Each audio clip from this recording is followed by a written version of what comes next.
معزز سامعین گرامی قدر، آج صرف دو باتیں آپ کے سامنے رکھیں گے۔ پہلی بات تو یہ ہے کہ گلگت بلتستان کے اندر جو حالات اور واقعات پیدا ہو رہے ہیں، اللہ رب العزت پاکستان کی حفاظت فرمائے، پاکستان کی سرحدوں کی حفاظت فرمائے۔ اس مقدمے کو سمجھنا اہل سنت کے لیے اور پاکستان کی عوام کے لیے بہت زیادہ ضروری ہے۔ ایک شخص نے گلگت بلتستان میں صحابہ کی الگ اعلان توہین کی، اہل سنت نے اس کے خلاف مقدمہ درج کیا۔ مقدمہ درج ہونے کے بعد جب اس کی گرفتاری کی تحریک چلی تو دوسرے فرقے کے لوگوں نے ایک منظم اور منصوبہ بندی کے تحت توہین صحابہ کے اسی عمل کو جو پہلے صرف ایک شخص نے دہرایا تھا، اس کو نیوٹرلائز کرنے کے لیے، نارملائز کرنے کے لیے اور اس کو گرفتاری سے بچانے کے لیے سید شرافت حسین کھڑا ہوا 1000 سے زائد مجمع کے اندر کہنے لگا کہ میں قانون توڑنے لگا ہوں، میں توہین کرنے لگا ہوں، میں فلاں ابن فلاں ہوں، ایس ایچ او کان کھول کے سن لے، میری توہین نوٹ کر لے۔ یعنی اعلان کیا کہ میں قانون توڑنے لگا ہوں، اور پھر قانون اعلانیہ توڑا، اور پھر کہا کہ کسی کے باپ میں بھی ہمت ہے تو میرے خلاف بھی ایف درج کر کے دکھائے، اور پھر اس بات کی سنجیدگی کو بڑھاتے ہوئے کہنے لگا آپ سب بھی سیدنا امیر معاویہ سیدنا ابو سفیان کے اوپر لعنت کیجیے تاکہ آپ سب کے اوپر بھی وہ مقدمہ درج کرے۔ چونکہ آپ ہزاروں کی تعداد میں ہیں تو آپ کے اوپر مقدمہ درج کرنا آسان نہیں ہوگا۔ اس پلاننگ کے تحت اس بدبخت نے پہلے ایک نے کی، اس کو پکڑنے کی تحریک چلائی، مقدمہ درج نہ ہوا، بڑا آدمی تھا، باکر آغا باکر، مقدمہ درج ہوا، اہل سنت نے سکھ کا سانس لیا۔ اہل سنت کبھی قانون ہاتھ میں نہیں لیتے، اہل سنت کا یہ مطالبہ ہمیشہ سے ہے قانون حرکت میں آئے۔ ناموس صحابہ بل کو منظور کروانے کی وجہ بھی یہ ہے کہ قانون مطبع ہو، قانون شکل لوگوں کو گرفتار کرے۔ ناموس صحابہ بل کے خلاف صرف وہ لوگ ہیں جو چاہتے ہیں کہ اعلانیہ طور پر صحابہ کو گالیاں دے سکیں۔ یہ کوئی مقدمہ ہے کہ نہیں ہم نے دینی ہے، ہم اس بل کو منظور نہیں ہونے دیں گے۔ کیوں نہیں منظور ہونے دیں گے؟ کیونکہ ہم نے گالیاں دینی ہیں۔ اللہ کے بندو، اللہ کے بندو، یہ تو دنیا کے کسی مذہب میں بھی نہیں ہے جو کام تم لوگ کرنا چاہتے ہو۔ دنیا کے اندر بھی، دنیا کے کسی مذہب کے اندر اس چیز کی اجازت نہیں ہے۔ آپ ہمیشہ یہی مقدمہ رکھتے ہیں، آپ مقدسات اہل سنت کی توہین کرنا چاہتے ہیں، اور پھر اب جو گلگت بلتستان میں اس کے بعد پیش رفت ہوئی وہ 10,000 لوگ ہیں اور انہوں نے توہین کی ہے۔ اعلانیہ سیدنا امیر معاویہ کے اوپر لعنت اور تبرہ کی گئی ہے، سیدنا ابو سفیان کے اوپر اہل سنت کھڑے ہوئے چلاس سے، بیابیر سے، میرے ساتھ مولانا شریف نے اور اس علاقے کے علماء نے رابطہ کیا کہ علماء صاحب ہمارا علاقہ بیکورڈ ایریا ہے، سوشل میڈیا پہ آواز دیر سے پہنچے گی، آپ آواز اٹھائیں۔ اللہ کے فضل و کرم سے 1.5-2 ہفتوں سے پورے ملک کے اندر اس آواز کو اٹھا رہے کہ ان کے خلاف مقدمہ درج ہونا چاہیے، وہ قانون ہاتھ میں نہیں لیتے۔ لیکن دکھ ہوتا ہے، انتظامیہ اور ادارے اس بات کو نوٹ کریں کہ جو لوگ آپ کو کہتے ہیں قانون حرکت میں آئے، قانون شکنی ہو چکی ہے، آئین میں موجود ہے نا، دستور میں موجود ہے، تو انہیں صحابہ نہیں ہو سکتی، اب ہوئی ہے تو آپ نے قانون کو حرکت میں لانا ہے۔ جو یہ مطالبہ کر رہا ہے وہ انتشاری ہے، وہ فرقہ واریت کھلا رہا ہے، وہ فتنے باز ہے۔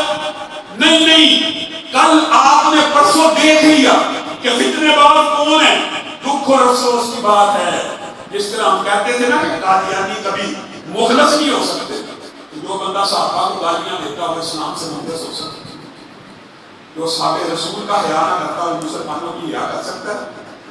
انہوں نے کل انتظامیہ اور ادارے، اول تو وہی سنگین نوعیت کا جرم ہے کہ پوری ریاست کو چیلنج کرتے سے یہ شرافت کیا ہے، پوری ریاست کو میں گستاخی کرنے لگا ہوں، کسی کے باپ میں ضرورت ہے پرچہ کاٹے، کسی کے باپ میں ضرورت ہے گرفتار کر کے دکھائے، یہی ریاست کی ریٹ ہو جائے گا۔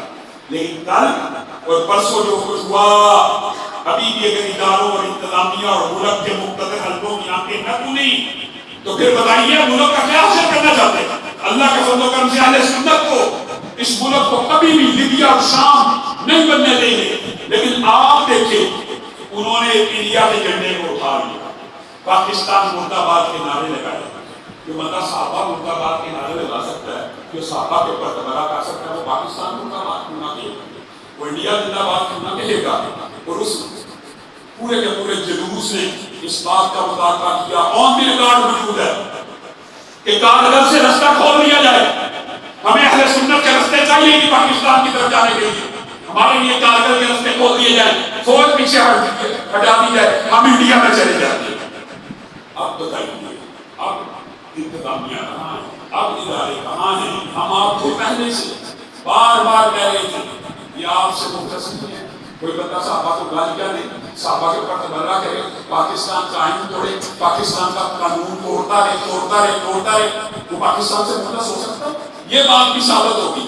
انڈیا زندہ آباد کے جھنڈے اور انڈیا کے نعرے لگائے گئے اور کارگل کی طرف سے راہیں کھولنے کی کوشش کی گئی. اب آپ کے ہاتھ میں ہے کہ آپ وہ اقتدار بندوں کے خلاف ایف آئی آر درج کرتے ہیں کہ نہیں, قانون حرکت میں آتا ہے کہ نہیں, ریاست کی ریٹ دیکھیے. الطاف حسین نے بھی تو ایک یہی جرم کیا تھا, آپ اس کی پوری جماعت کو ختم کرتے رکھ دیا.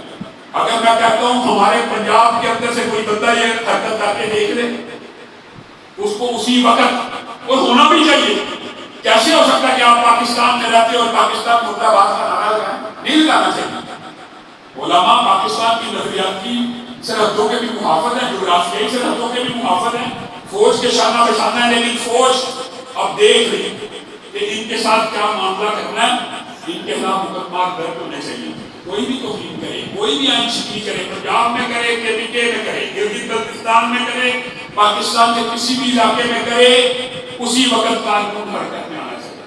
اور دوسری اہم بات, قمر الزمان قاہرہ صاحب کا ایک بیان حالیہ دنوں میں سوشل میڈیا کے اوپر بڑا وائرل ہوا.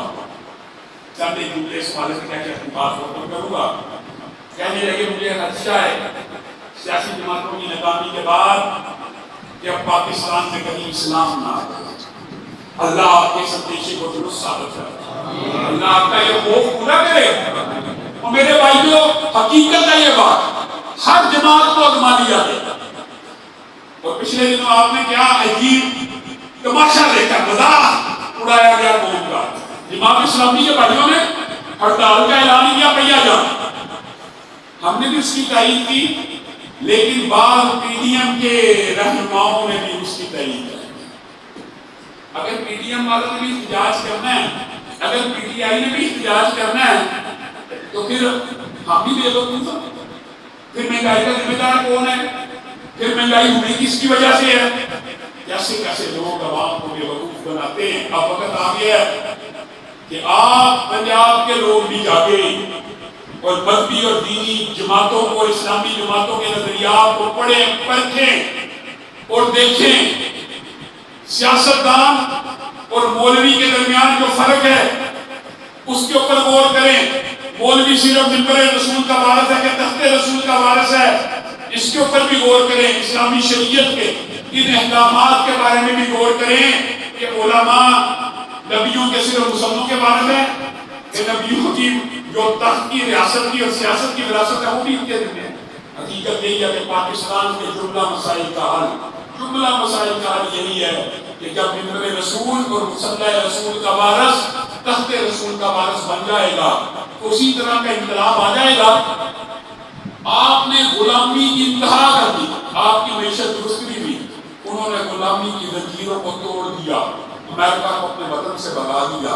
آج ان کا روپیہ پاکستانی روپے سے بہت اوپر جا چکا ہے. ابھی کل اس کی معیشت کو آپ کیا کہتے ہیں, توڑا پھوڑا, اور ان کی کرنسی کو ریڈیو پہ لے کے آیا جاتا تھا.